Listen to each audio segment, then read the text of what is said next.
Well, welcome back to another episode of the Newt News Podcast. I'm joined by Sandy and Andrew this time. We've got a full crew.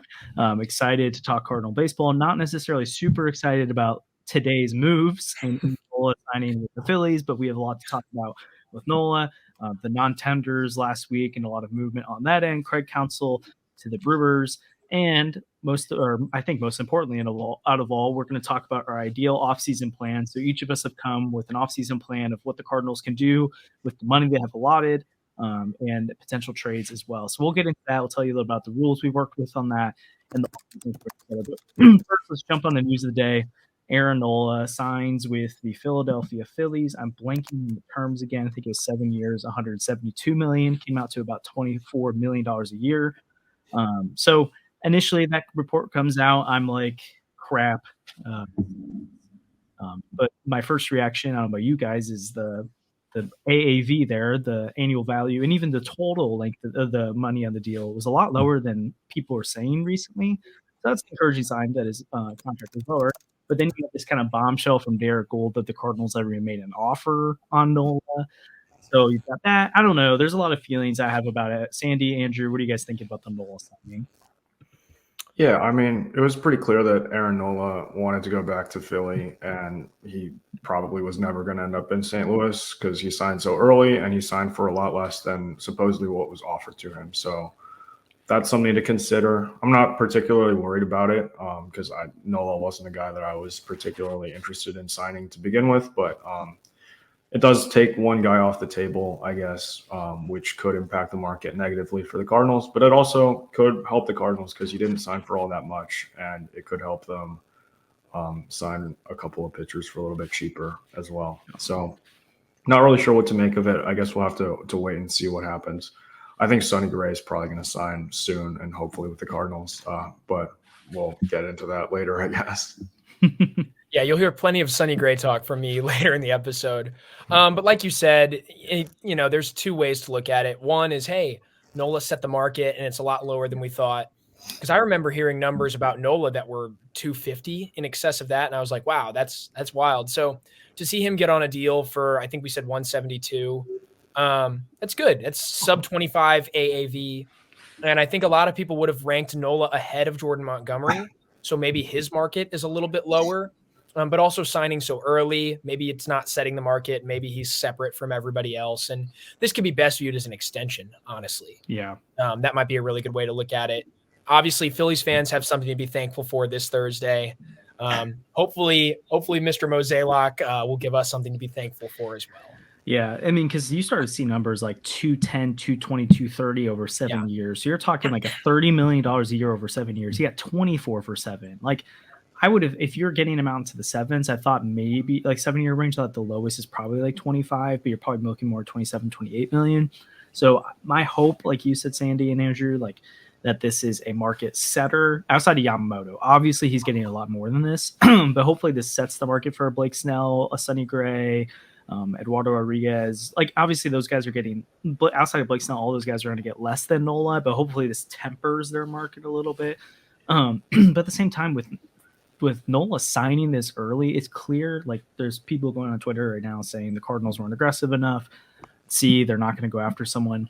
We don't know yet. We still don't know if they're going to go out and get Sonny Gray, if they're going to go trade for a guy, if they're going to get Yamamoto. But I think this just proves he wanted to go back to Philly. You don't re-sign before Thanksgiving unless you just want to go back to the Phillies. Nola's agents called John Mozeliak today. They've had conversations about Nola and said, hey, he's probably going back to Philly, just so you know. If he was looking for the highest bidder, he would have been more, he would have taken those bigger offers that he had from the Braves and whoever else offered into consideration. And B, he would have waited out this market longer to get more money from the Phillies or get more money from whoever. So I don't know how much more the Cardinals could have done here. And it's really disappointing because they clearly wanted him.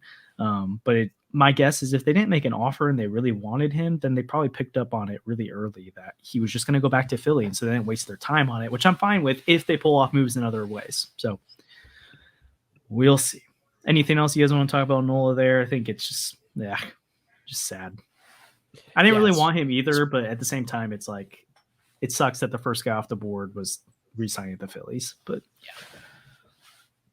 Well, so there are some moves the Cardinals did make this past week. They non-tendered Andrew Knizner, Jake Woodford, Dakota Hudson, and Juan Yepez. Initial thoughts on that, guys? It's good to see them be decisive and pare the roster down a little bit. Obviously, they were going to have to. I'm just a little surprised that they took the guys off that they did and didn't add. I mean, I don't know. It's really surprising that they couldn't get more for Andrew Knizner, I guess, is the first thing to take away from this. Knizner had a really good year. He was just slightly below league average offensively, which that's kind of a big deal for Andrew Knizner. A 92 OPS plus, actually had a little bit of a power stroke this year. The on-base percentage was low, but I'm looking at his numbers right now. 712 OPS is higher than a certain promising shortstop who played for Cincinnati. So he had a really, really good year, all things considered. Yeah, it is. It is better than Ellie De La Cruz. Yeah. Andrew Knizner, the next De La Cruz. I have his baseball reference higher OPS than Ellie right De La now. Cruz. I was about to say that. Wow. That's crazy. I know. A little spicy, but all things considered, it's a bummer. It's a bummer to see Knizner leave. That's the big thing for me.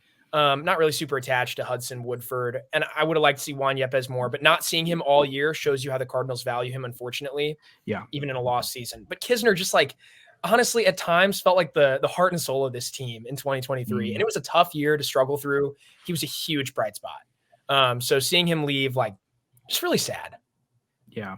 I think it's interesting though. He was a better defensive catcher than Contreras, but he's still net negative for the most part too. So it's not like when people say Knizner was the defensive guy, it was well, he was the less bad defensive guy, Correct. But he had a good relationship with the staff. So that's important. But I mean, I think we could probably all agree that Ivan Herrera needs a chance now. Yes. And so it makes sense to move to Knizner. I was also surprised they couldn't trade him just because it's hard to find quality backup catchers, let alone starting catchers. And then you had John Mosaic on with Tom Ackerman this morning, and he was talking about the fact that they tried to trade Knizner, but because the non-tender deadline is so high up these days, people just aren't as active with trading for those guys on the fringes. And I mean, pretty much all of baseball probably could have read it. They have Herrera, they have Contreras, they're probably going to DF or non-tender him, but you would also think maybe they'd want to jump the market and ensure that they get Knizner. So I don't know. I was indifferent on it. I was hopeful that they would move on from all those guys. So I'm glad they were decisive, like you said. Yeah, I really like that they're being decisive with all these players. Getting rid of Hudson and Woodford, I think, really shows that the organization is going to go out and get pitchers this offseason. Now, are those going to be good pitchers? Hopefully, but we don't really know right now, especially because they weren't as involved in Nola as people would have liked. But hopefully that you're right, Josh, and they weren't really involved in Nola because they kind of knew that he was going to go back to the Phillies, and I think that's kind of why they weren't as well, because they've been pretty adamant that they're going to add top arms, and hopefully Sonny Gray isn't the best pitcher that they go out and acquire this offseason. I was saying beforehand that I don't think he can be our opening day starter. I'm getting a weird look from Sandy right now. Yeah, it shows that the front office means business this offseason, and hopefully, I think so too. And it's just so good to see that they're actually committing to Herrera. I love what you said, Josh. Herrera was so good last year with AAA. It's going to be great to see him get a shot. He's the best defensive catcher of the bunch. But organizationally, we've talked about it before on the show. The Cardinals have so much great catching depth. And so seeing them move on from Knizner, it means Pages is going to get a chance, which is great to see. Obviously, if Herrera spends the season at the major league level now, hopefully in a timeshare with Contreras, I've been talking about that for a while, we could see Pages at AAA all season. And he was awesome last year at AA. So I think he's the much more intriguing piece between him and Knizner. So good to see him get protected. Totally. Also, too, this just kind of doubles. I know you talked about timeshare, Sandy, and I do think Ivan probably gets a similar amount of opportunities that Knizner did this year, but it kind of doubles down on if they were really thinking about moving Contreras off catcher a lot, they probably don't give it to Knizner. I don't think they trust Pages that much yet. So I think it does show they're committing to Contreras and Herrera, which really optimizes the offense. And hopefully Herrera continues to develop defensively, where he's not necessarily a defensive wizard either, but hopefully he can provide what Knizner was able to provide in a similar way, but just with a better bat now too. Absolutely. So there are some guys in the 40-man though that still don't make sense. So like, what are names that you guys think they could parse down from here? I mean, for me, I just like, maybe it's my personal crusade right now, but like, what is Siani doing on the roster? We got him for free. I know he's one of the top 30 prospects right now, but it just feels like Scott Hurst. For people who remember his brief time with the Cardinals, like this guy who he's only on the 40-man because he's in that center fielder bucket. And we've talked about how the Cardinals evaluate their outfielders. So maybe that's what it is. Maybe they say, oh, you know, we're more interested in this guy being around because he can play center, whatever. I don't get it. He feels very unexciting, not going to do much offensively. And there are other guys I'd much rather than protect with the Rule 5 draft coming up, such as Ian Bedell. And if he gets snagged because we couldn't take Siani or James Nail off the 40-man roster, all Cardinals fans have the right to be very, very upset. Yeah. Siani's probably the one I'm like the least offended by just because he does play center field where it's like, because you look at their 40-man right now, you've got Carlson who can play center, but who knows, like they don't know if he's going to be on the team next year. Yeah. Edman can play center field and he's probably on the team, but there's probably routes that they go where he's not on the team. Newbar can play center, but they want to play him in the corner. O'Neill's going to be gone. I guess Palacios could play center, so that's maybe the other name. But like outside of that, they don't really have center fielders, so I get why they keep him. I would move toward like James, like the fact that James Nail is on the roster and not Ian Bedell. That's the one I'm like, what are we doing? Ian Bedell might be a better reliever right now than James Nail is. There is an argument to that. And they could, I mean, obviously Bedell is behind, like he's not going to be a 2024 option for the rotation. Yes. But so what they could have done, like what a lot of smart organizations would do, or what they kind of did was Thompson, is you bring him up as a reliever because you need one right now. And then as your young guys start to move up and there's spots in AAA, then he can go back down and start to stretch out as a starter. And maybe late 20 or early 2025, late 2025, that becomes a more realistic option. But instead, some other organization like the Rays may pick him up and he might become an all-star. And that would make me so angry. So, any other names you guys would take off? I think that was pretty much it. There's a couple. Jared Young, I think. Yeah, potentially a guy that we could leave off. And Jose Fermin is someone I think I've seen enough of, but we've seen enough of some guys before, and they've gone on to win ALCS MVP. So I guess we can hold him for a little bit longer if we really want. I hate to be down on Moises Gomez, but like the fact that we didn't see him at all in 2023, a lost season when he hit a bunch of home runs at AAA again, that probably tells you how the Cardinals feel about him. Yeah. Like probably shouldn't be on this roster. And there's some pitchers too. Like, I don't know, maybe other people see something they really like in Guillermo Zuniga, but like I didn't see anything this year and he was hurt a lot and it just doesn't feel like it's working out. Yeah. I think there's still probably like 7 to 8 guys the Cardinals could take off this roster and it really wouldn't bother me.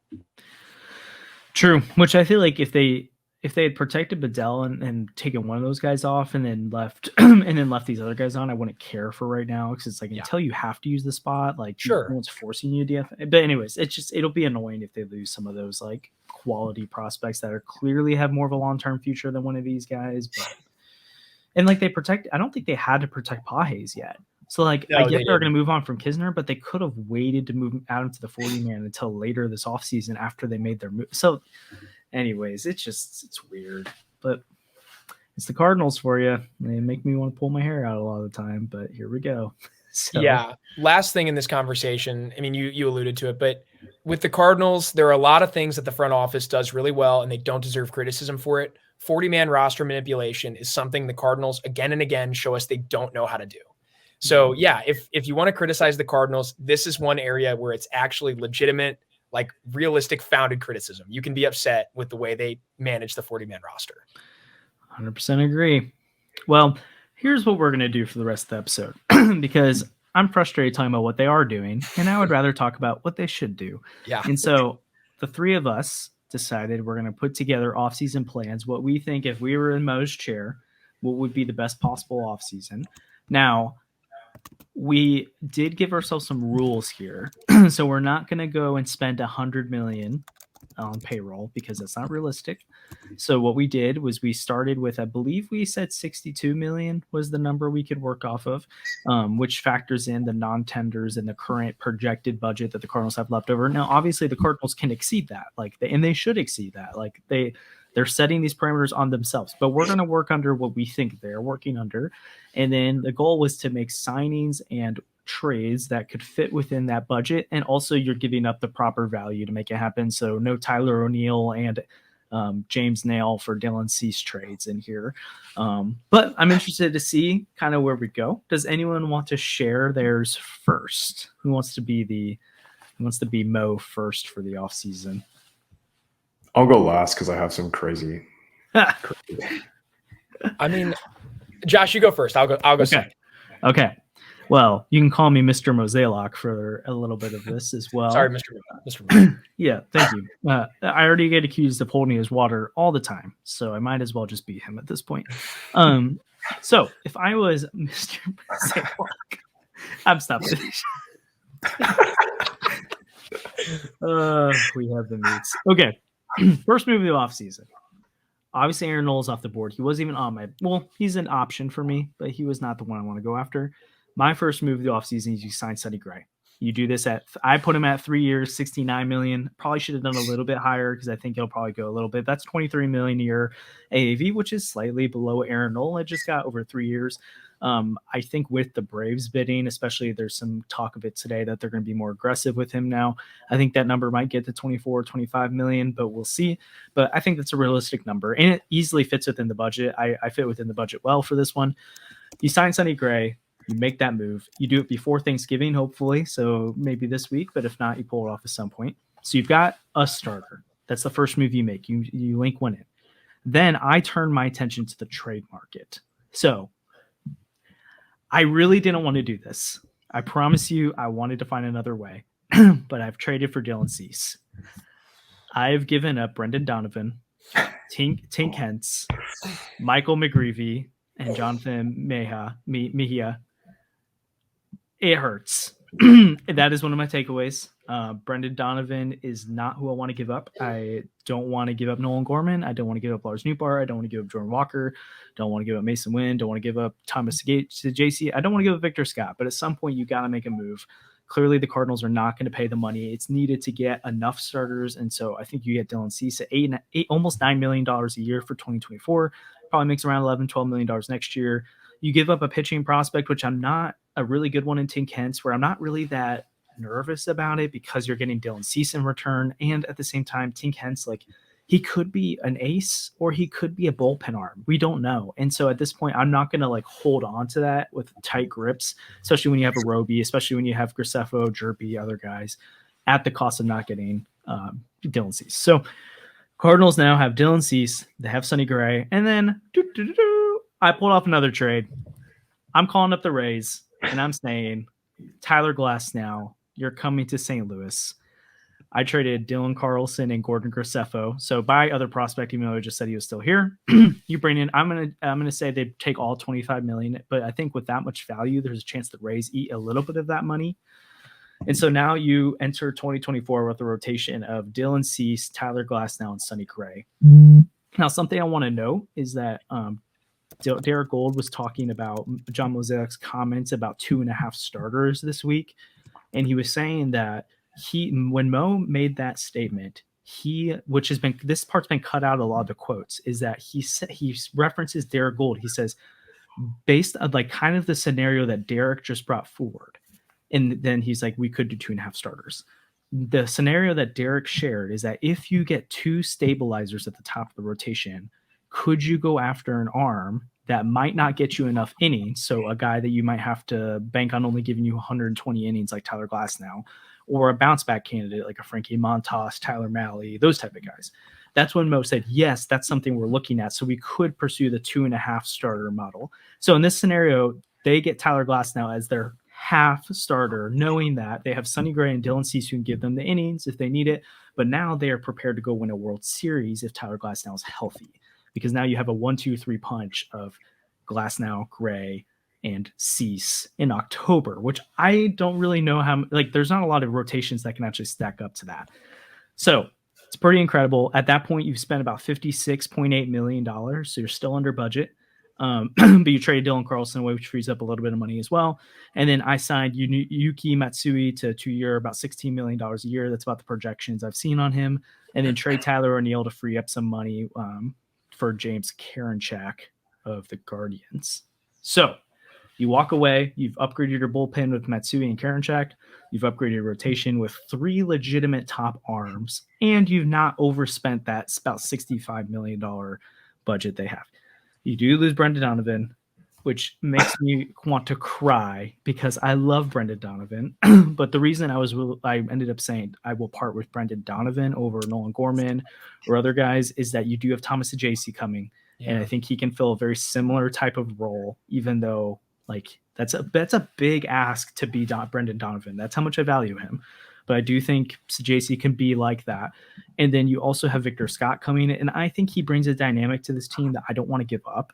And so I think he could be a trade chip that they use instead, or Tommy Edman. I would much rather, and I think there's a scenario they can maybe Tommy Edman and a bunch of top prospects like Scott and Hentz or something like that to make it happen. But I just thought Brendan Donovan makes this the easiest.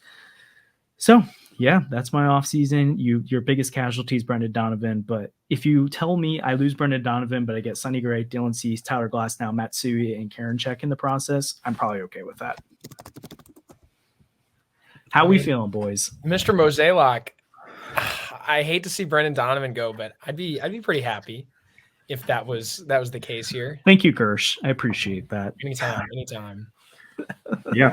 I think it was a good plan. Adding three top tier starters via trade, a couple of them, which is something that I incorporated into my own plan a little bit. Giving up Donovan definitely hurts, but overall, I think it was pretty successful, especially if you get in the postseason. It's pretty scary. Yeah, I'm actually becoming less anti-trade Nolan Gorman. He was the one I wanted to trade, not wanted, but the one I was most willing to trade for a while. Then I kind of scaled back. And now I'm kind of back on the maybe he's the most tradable of them because I think it carries the most value, but it also is the most risk. That back stuff's a real thing. So I think if you asked me in a couple of weeks, I might actually rather give up Nolan Gorman and a little bit less because Gorman's going to be valued higher than Donovan than give up Donovan that package. But right now that feels the most comfortable and realistic. Sure, you can go on baseball trade values and put in Edman and 8 other guys and make it happen, but I just don't think the White Sox would do that. So, but who knows? The Dodgers apparently after Dylan Cease right now, and I don't know. Well, I'll be becoming John Mozeliak now. I also have often been accused of being a Mozeliak supporter, but I wear that like a badge of honor because I think Mozeliak is a really good general manager. And I won't listen to the criticisms most of the time. Sometimes they're right. But Andrew, today, can we do a quick just TikTok of just that statement? I wear it like a badge of honor. 100%. Come after me. John Mozeliak always wins. He had one bad year. But I see. I agree. The 2023 season obviously is going to inform what I'm doing here. But I've said this since early in the season. There are 2 ways to look at the season, and this is going to inform my entire perspective here. A, you look at it and you say it's a structural issue with the actual team. It's roster construction. That's why the team is so bad. Or B, you say it's a lot of bad luck, a lot of underperformance. You say Nolan Arenado is not this bad. You say Paul Goldschmidt just won an MVP. You say Steven Matz was hurt. Miles Michaelis has never been this bad before, and he's not old enough to get this bad now. And that's kind of where I am. And I think the Cardinals are better than they finished in 2023. And so my options are not going to be as exciting as some people, but let's just get into it. Now, I also, a disclaimer, 2 of the guys I really liked that were in my plan have already changed teams. So I really was thinking about a Nola Gray pairing atop the rotation. So I will be pivoting, as John Mozeliak would say, at the winter meetings, and might not be as exciting. And then also I really like Scott Barlow in the bullpen, but he's already been traded this offseason. So we're going to have to be looking for some other options. But okay, let's start. If I'm Mr. Mozeliak, the first thing I'm doing right now is signing Sonny Gray instantly. I'm not asking any questions. I'm just doing it because Sonny Gray is the best pitcher available, and I will not hear any slander otherwise. Sonny Gray has been in the league for 11 years, and he's been bad twice. and one of them was in New York, and it was really fluky, and he should not have been bad. But the Yankees don't know how to deal with guys like Sonny Gray, and that's their fault. And then the other time he was bad, he was hurt, and he was very young in Oakland. So obviously Sonny Gray is going to be my opening day starter. I'll not listen to your slander, Andrew. He just finished second in Cy Young voting and had a 1.54 ERA plus. I'll not hear it.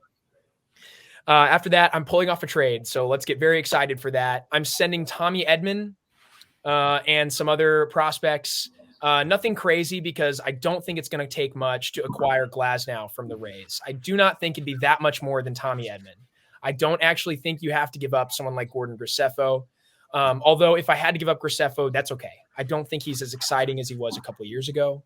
I'd be okay with that. But we'll call it Tommy Edman, and I don't know. I honestly think like a Mike Antico and Tommy Edman might be able to get it done for Glasnow. I'm taking on all of that value. So with the 23 plus the 25 of him, that already puts me at $48 million. So it's been an expensive offseason so far by Cardinal standards. Now I'm going to turn to the bullpen, and I've got these guys pulled up. And the guys that I really like right now in the bullpen here, I'm going to be signing Robert Stevenson and John Brebbia. Now, I don't think either of these options are as exciting as people would like, but I think the bullpen's actually pretty good as currently constructed if everybody's healthy. I'm relying on Jojo Romero to be himself and be very good next year. I'm relying on Ryan Helsley to be healthy.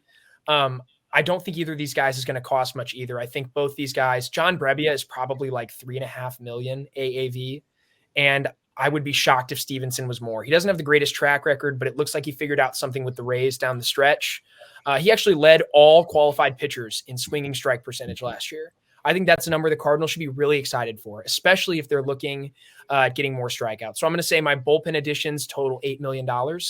That puts me around $56 million. But that's okay because I'm also going to be getting rid of Tyler O'Neill, and I'm going to be claiming that $7 million to use. And I get the Tommy Edman money back as well. So I've actually got a little more to play with. I'm going to be shipping Tyler O'Neill to the Marlins, and I'm looking for Braxton Garrett as my sixth starter. I really think Tyler O'Neill could get that done. Everything that I've read on Garrett and how the Marlins value him internally seems like that would be, if not enough, it'd be really close to enough. I know a lot of people don't think Garrett's very exciting. He doesn't throw a lot of, not a lot of super, amazing pitches. Like, I don't think he has anything that really stands out. But I think it'd be a big improvement over the pitching depth the Cardinals had last year. So I'd be really happy for him to be my sixth starter. And then I think we're looking at signing a bounce back candidate. For me, that's Frankie Montas. I've been really interested in him. I think if him and Garrett are your interchangeable 5-6, I'm really okay with that. Sonny Gray will be my opening day starter. We've got the bullpen assembled. This whole thing, Frankie Montas is probably $8 to $9 million a year. The whole thing is going to cost you, before getting the extra money, roughly $63 million. But I think with the extra money, the Cardinals are actually spending more like 52 in my scenario. And then that leaves room to go get another bullpen arm if you want. And so I looked at that. I think Jordan Hicks, great reunion candidate for the Cardinals. Whoa. So you're not giving up a ton. You're getting rid of a couple of prospects plus Edman and O'Neill. You're bringing in Gray, Glasnow, Waka. Or no, not Waka. I wanted Waka. He's too expensive. I thought about it. Not Waka. But Montas and Braxton Garrett are 4 starters you're bringing in. You're going to play the depth game, which I really like. And then at least 2, maybe 3, like actual interesting relievers. So guys that can really help the team. I mean, Brebbia feels like a guy who could appear in 70 games and post an ERA around 3.7. Like, that's really good. That's what we're looking for. So I think the Cardinals will be much improved. I'm a fan. I feel like you hit the volume thing that Mosaic is talking about, but you did it at like a not like underwhelming volume, if that makes sense. And you got plenty of innings if Glasnow doesn't work out to make sure that works out. I think the only one I would maybe not push back on, but maybe be interested in is I think Garrett will take more than that. You might be especially right. Like 30 starts this past year, 3.66 ERA. The year before that, 17 starts, 3.58, and I think he's pre-arb still. So I think that I think it's like O'Neal plus like good prospects, Yeah. or it's like Edmund plus. But like I think the like framework's there. Like I think you might just have to add some more prospects into it. And but honestly, I like the idea I'd be okay doing that. I'd be okay adding somebody that's a little bit more interesting, especially like, I don't know, maybe they'd be interested in like a O'Neal, Sem Reversa, and a younger, lower level offensive prospect with somewhat of a high ceiling. Maybe a guy we just took in the draft. I don't know. Maybe Travis Honeyman. Maybe he could be a big part of something that gets it done. Yeah. I think if you wanted to do more of a swap, like I think Trevor Rogers maybe could work more. Yeah, he's like falling off the face of the earth. Like I want him to be good. I think Edward Cabrera could really work actually too. I think people think of him as higher, but like his inconsistency and walk rate, I actually think that's something you could pretty easily do O'Neal and a little bit more for. I think Garrett's going to cost a lot. I'm looking at him. I think you're right. I don't know. The Marlins fans that I know like hate Braxton Garrett. I don't get it. He's good. Fun.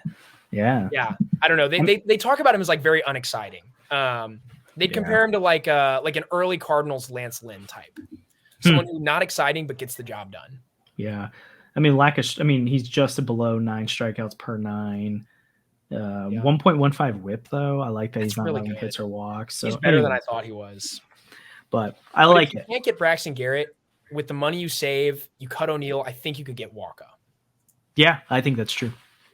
But I really like the idea of 4 starters. This is where I am right now. I really want the Cardinals to just go get 4. You don't have to have a 6-man rotation right away. One of them can be a long man. Like, I don't think anyone has a problem with Frankie Montas being your long man and then getting to slot into the rotation if he needs to. Yeah, I think the one thing that I'm going to be interested to see is like those bounce back guys, like how willing are they to take a role with the team where they're not sure if they're going to start because of the pitching need around baseball. Like I wonder if Montas would rather sign with like the Royals, ensuring he's a starter, unless the Cardinals are like, hey, we're only signing 2 or 3, you can come here. But regardless, like I love if they pull off that offseason, Sandy, I'm in. That's awesome. Yeah, give me like 7 guys. I want volume. That's what I'm all about right now. Man. You are really Mr. Mosaic. I was like Mr. Mosaic if you told me the DeWitts don't care anymore, but I still spent within the budget. I did. Yeah, you stayed in there. It's all good. I just got aggressive. All right, Andrew. I'm not going to be. I don't think Mr. Mosaic would ever do this. So we're going to start off here. I think everybody knows where this is going. I'm going to sign Michael Lorenzen. Maybe someone who does something similar. Yeah, I'm going to sign a 2-way player. I'm giving him $30 million next year and then $55 million for the next 9 years. So that is 10 years, $525 million. If I'm correct, that's the largest contract in North American sports history. So that's a tough pill to swallow. But that's a lot of money for Sonny Gray. Jeez. Yeah, I mean, he's probably worth it. Let's be honest. Yeah. So we're going to sign Shohei Ohtani. And that only gives us next year like $35 million to play with. So that's not a lot, but I think I've built something that'll make it a little bit more interesting. I'm going to sign Sonny Gray to 3 years, $24 million a year for the second 2 years. And then next year I'm paying him 22. So I get a little bit more to play with next year. Okay. I'm going to call up the Guardians. We're going to trade Tyler O'Neill and for Shane Bieber, and then I'll throw in a mid-tier prospect as well for that. And then I'm going to call up the Angels. I'm going to make a big trade with them. Hopefully, now that we've signed Shohei Ohtani, they're going to blow it all up. Hopefully, they're going to be smart about it. We're giving them Alec Burleson, Gordon Graceffo, Thomas Saggese, and Dylan Carlson for Patrick Sandoval. That's a lot. That's a lot. Yeah, that is a lot, but I think Patrick Sandoval is really good, and he's been kind of mishandled by the Angels a little bit. And we have that 1-2 at the top with Shane Bieber, or 1-2-3 now. Shane Bieber, Sonny Gray, and Patrick Sandoval. But I'm not done. I'm moving Steven Matz to the bullpen. No. And after I move Steven Matz to the bullpen, I'm going to call up the Mets and trade for Jose Quintana. We're going to give them a couple of mid-tier prospects, and they're going to pay the entire contract. So we're going to overpay a little bit for Quintana. They're going to get some good prospects back, and they're going to pay the whole contract. next year. So Quintana, I think, is like $13 million. So basically get him for free. Steven Matz is now in the bullpen where he's been a lot better. And then I don't know if I have enough money to sign Yuki Matsui, but we can sign a couple mid-tier relievers in there.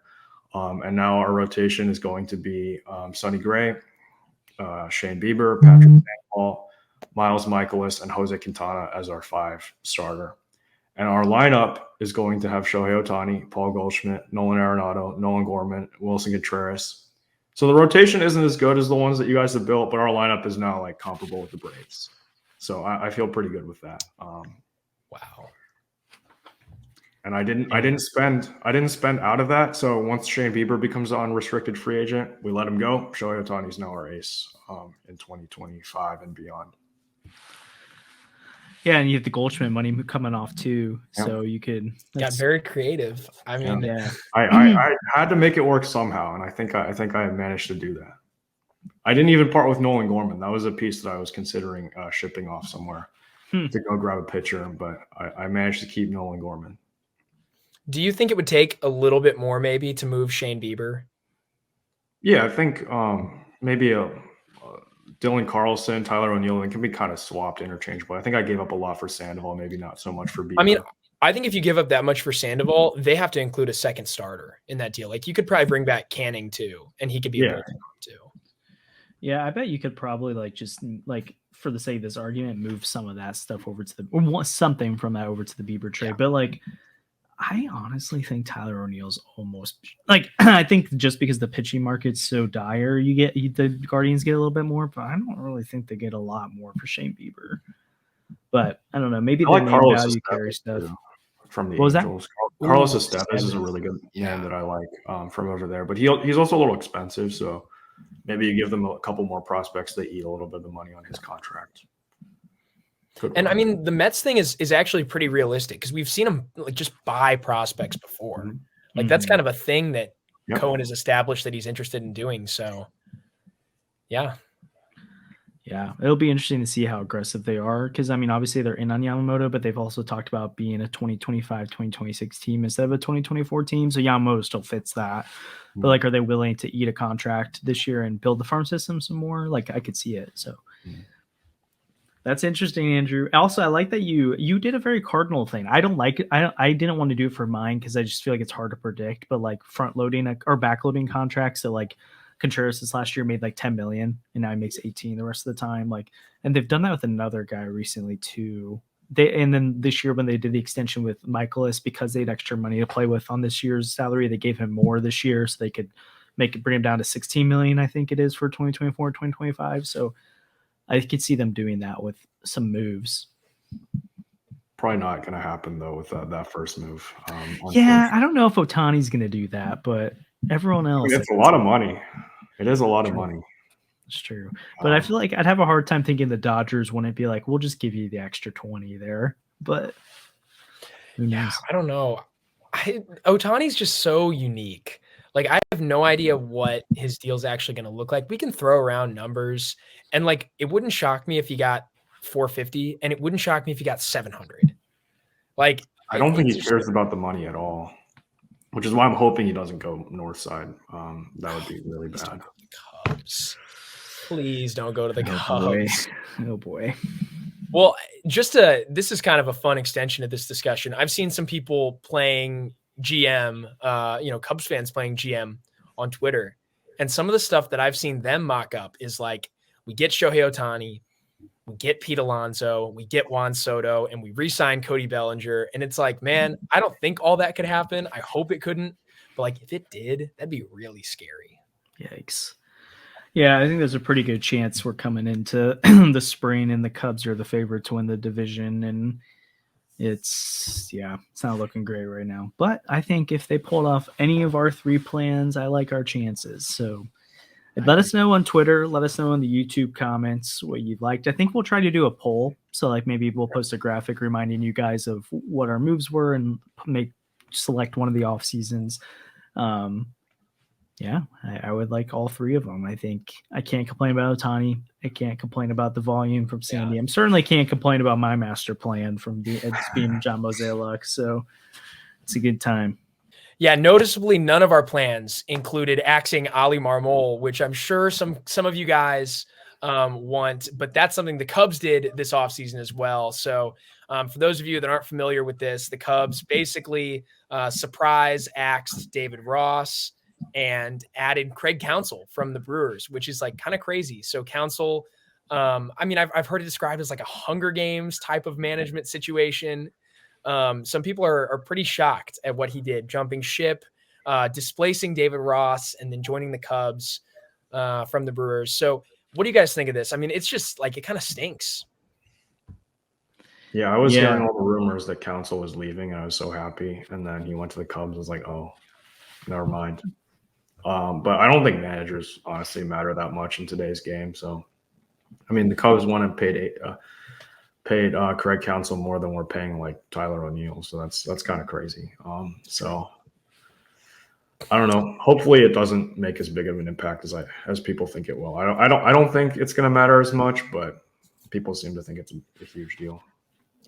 Yeah, I think the thing that it signaled more to me is that the Cubs are going to be aggressive. So like that's the reason I thought it mattered. Is it's like I was skeptical about Juan Soto, Pete Alonso, Shohei Ohtani, and then when they went and got Craig Counsell, I'm like, okay, all that's on the table because like they're showing they're willing to do whatever it takes. So now I don't think they can do all of that, like you said, Sandy, but like if they sign Shohei, I'm not surprised. I'm really upset.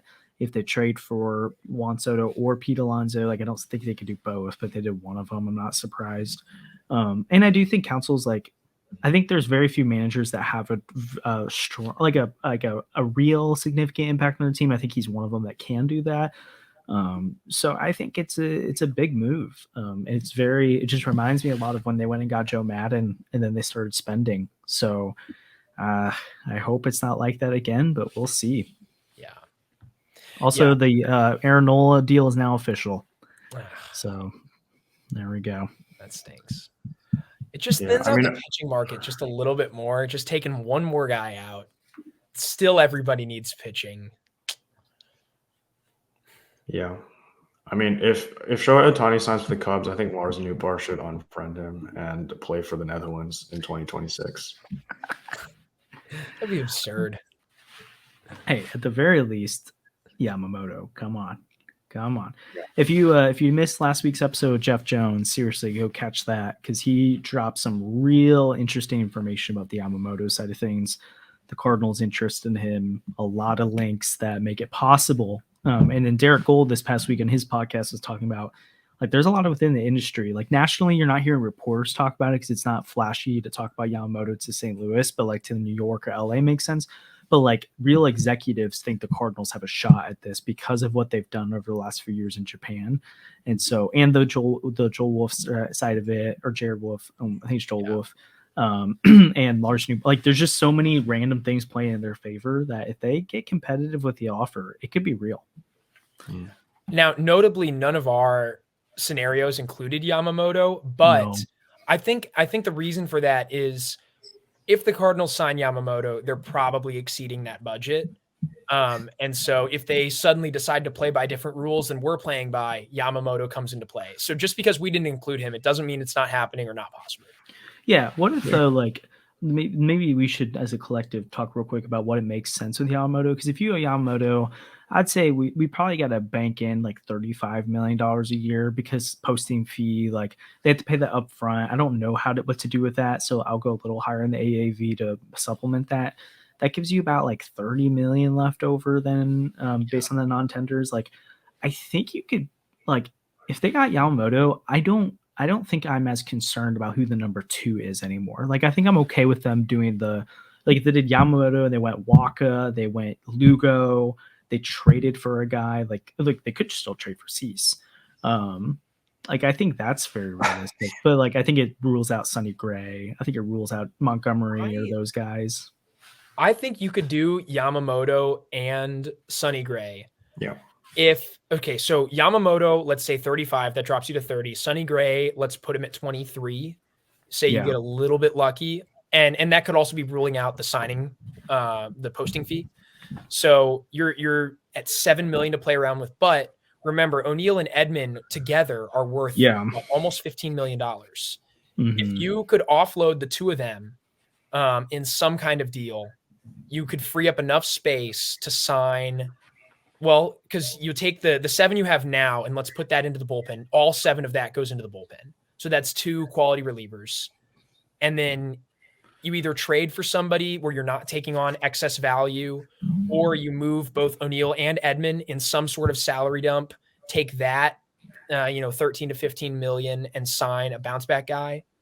And then I think honestly, like teams do this all the time. Teams enter the season thinking, yes, one of our guys is going to emerge. And the Cardinals have done that a ton, and it's worked a lot. It didn't work last year for the first time in a long time. It didn't work.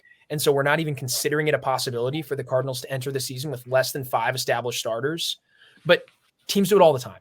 So I wouldn't be shocked for the Cardinals to say, yep, we're entering with 4 pitchers here. Matz and Michaelis are your 3-4. You're entering with 4 pitchers, and you're saying it's an open competition because they do have better names this time around than they did last year.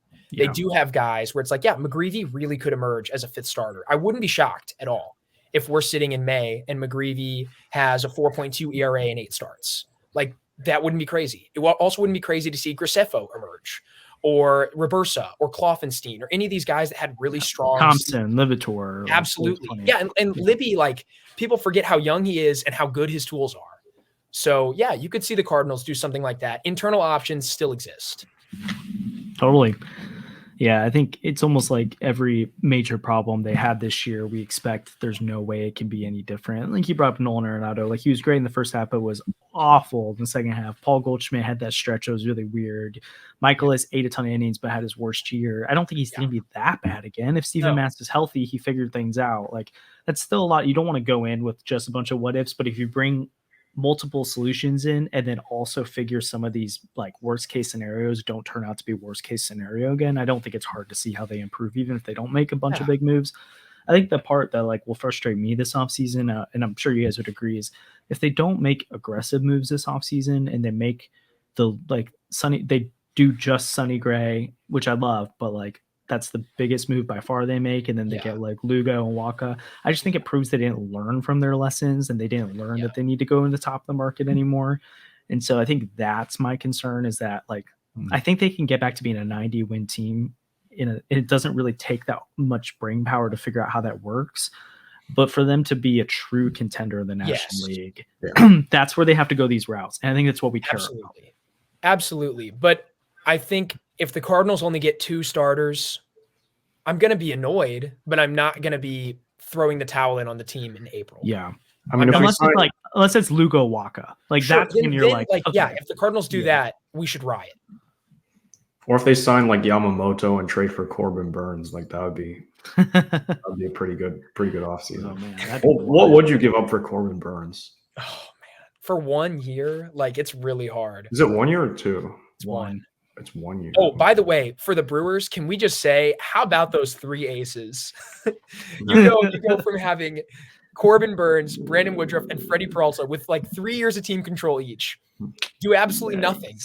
And now Woodruff's gone. Peralta and Burns are in their last year. Hauser, by the way, that 4th who never really came around, is also in his last year. Oh, it's going to be so fun to see the Brewers just collapse. I think you're probably talking, if for the Brewers to get Burns, you're probably talking Donovan or Gorman, and then basically nothing else on top of it, like a pretty straight swap. Or you're talking like Tink Hence and Sajacy and some other things. And I just don't want to trade that within the division, especially with these other options out there. I'm just like, go get the other options. If you was the only one out there, I'd probably be clamoring more for it. But like they have to be aggressive after Corbin Burns. But spend the money on Gray, spend the money on Yamamoto, trade for Dylan Cease, do something else. Well, and if I knew the Cardinals would get him and then lock him up, that's different. If it was going to be a Castillo type thing, like the Mariners, where they go get their guy and then sign him to a 6-year extension or 5-year extension, sure, I'd be really interested in that. But I don't think the Cardinals do that.